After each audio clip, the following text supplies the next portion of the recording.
My job as a sex educator involves helping people get comfortable talking about sex. It involves talking to people frankly and openly about sex. My favorite part of being a sex educator involves helping people replace sexual myths with science-based facts. And of all the myths that I correct, there is one that has the power to dramatically change sex lives for the better by empowering women to experience more sexual pleasure and by alleviating the performance pressure that interferes with so many men's sexual experiences. Correcting this one important falsehood will also help us create a world where we consider equality important not only in the boardroom, but in the bedroom as well. That myth is the idea that women should orgasm from penetration alone. Replacing this myth with the truth about women's pleasure will help us bring gender equality to our most intimate encounters. It will help us close the orgasm gap. Simply put, the orgasm gap is the fact that during heterosexual sexual encounters, the men are having way more orgasms than the women are. In one study, 91% of men versus 39% of women said they always, or usually always, orgasm during a sexual encounter. Wow, that's quite an orgasm gap. And in lieu of these real orgasms, about 70% of women have at one time or another faked orgasm. Many fake because they believe their missing orgasm is the result of a personal flaw. One young woman told me, "I thought my vagina must be broken." But this young woman's vagina is not the problem. It's our culture that's broken. It's a culture that overvalues men's most reliable route to sexual pleasure and devalues women's most reliable route to pleasure. In order for you to understand this cultural problem, I need to share a bit of sex education about women's genital anatomy and sexual pleasure. Women's genital anatomy includes internal and external parts. I won't cover all aspects of both, but I will give you enough information to understand and be part of the movement to eradicate gender inequality in the bedroom. One internal part of women's genital anatomy is the vaginal canal, the place where penises go in and babies come out. The external part is called the vulva. It includes the inner lips and the external portion of the clitoris. Both are made of the same embryonic tissue as the penis, and like the penis, both are chock full of touch-sensitive nerve endings and erectile tissue.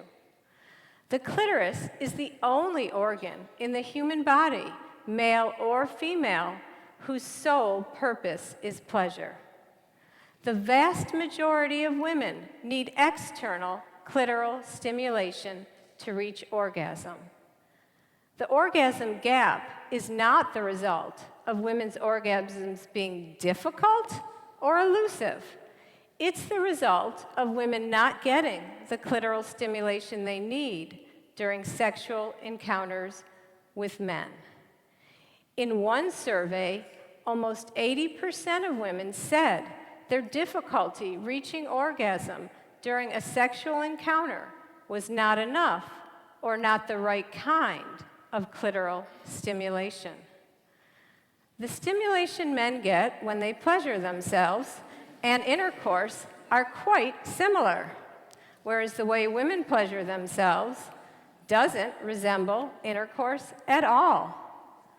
When women pleasure themselves, 99% stimulate their external clitoris, either alone or coupled with penetration.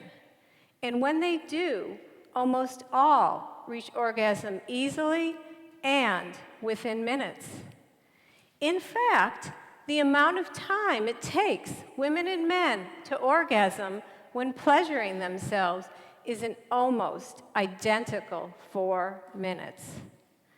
Many women know how to pleasure themselves when alone, yet when with men, they and their partners assume they should orgasm the same way men do, through intercourse.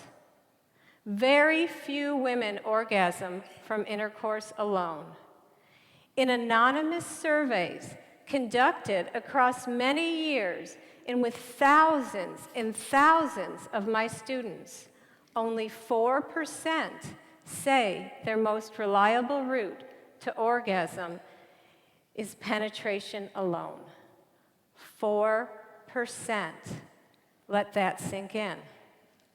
The rest need clitoral stimulation. Yet despite the centrality of the clitoris to women's orgasms, we never learn about it in sex ed, and we rarely see it depicted in media images of sex. Instead, what we see is very little fooling around. The man puts his penis in the woman's vagina, and she's instantly like, oh, oh, oh, yes!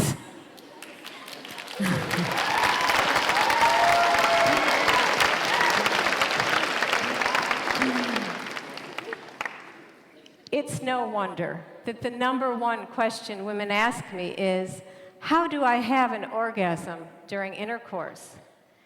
And demonstrating that the orgasm gap is not the result of men not caring about women's pleasure, the number one question men ask me is, how do I give a woman an orgasm during intercourse? The way women's and men's magazines answer this question is especially maddening. They publish articles on the best sex position for her orgasm, often without mentioning the clitoris at all. And the language used in these articles and in our culture as a whole reflects and perpetuates the overvaluing of male sexual pleasure that is at the heart of the orgasm gap. We use the words sex and intercourse as if they were one and the same. And we call everything that comes before intercourse foreplay, implying that it's just a lead-up to the main and most important event, despite the fact that foreplay includes the type of external clitoral stimulation most likely to bring women to orgasm. And we call our entire genitals a vagina, therefore linguistically erasing the part of ourselves that gives us the most pleasure. We call our entire genitals by the part involved in penetration and male orgasm.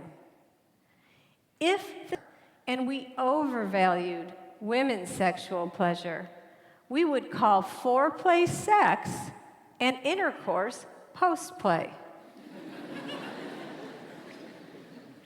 But I am not suggesting we turn the tables.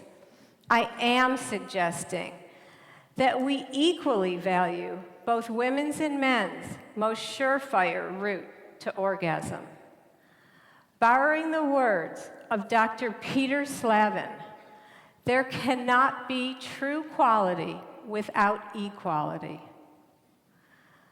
Quality sex is possible only with true sexual equality. Quality sex requires fighting the pervasive cultural belief that the way men most reliably reach orgasm should be the default way that both women and men reach orgasm. Together, Let's stop calling intercourse sex. Let's stop calling our entire genitals a vagina. And let's place the clitoris in the public eye.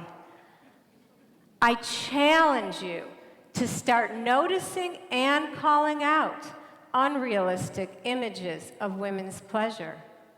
And in your own most intimate heterosexual encounters, I challenge you to give equal importance to penetration and clitoral stimulation. Finally, I invite each and every one of you to join me in a new sexual revolution, a revolution for pleasure equality, because for people with clits, the revolution is coming.